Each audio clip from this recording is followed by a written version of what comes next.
મફત public wifi કોને ના ગમે, પણ સાવધાન, આ સુવિધા પાછળ ગંભીર જોખમો છુપાયેલા હોઈ શકે છે. એટલે જ કહેવાય છે દરેક મફત વસ્તુ સારી નથી હોતી, કારણ કે આ મફત વાઈફાઈ એક મોટો છટકો પણ હોઈ શકે છે. સ્કેમર્સ બસ મોકાની રાહ જોતા હોય છે અને પબ્લિક વાઈફાઈ એમને એ મોકો પૂરો પાડે છે. આને કહેવાય છે એવિલ ટ્વિન અટેક, જેમાં સ્કેમર્સ એકદમ અસલી દેખાય એવું જ નકલી વાઈફાઈ બનાવે છે. જો નકલી અને અસલી નેટવર્કના નામમાં કોઈ જ ફરક નથી, એટલે જ તો લોકો આસાનીથી ફસાઈ જાય છે.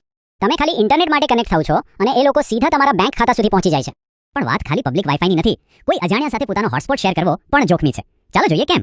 જો કોઈ તમારો હોટસ્પોટ વાપરે તો એ તમારી શેર કરેલી ફાઇલ્સ અને ફોટા બધું જ જોઈ શકે છે.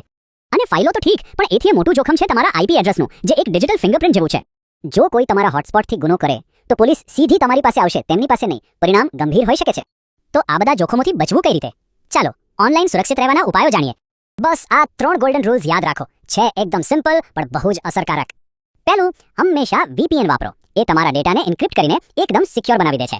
બીજું, પબ્લિક વાઈફાઈ પર ભૂલથી પર બેન્કિંગ કે શોપિંગ ના કરતા, આ બહુ જ રિસ્કી છે. અને ત્રીજું, સેટિંગ્સમાં જઈને ઓટો કનેક્ટ બંધ કરી દો, જેથી ફોન જાતે કોઈ અજાણ્યા નેટવર્ક સાથે ના જોડાય.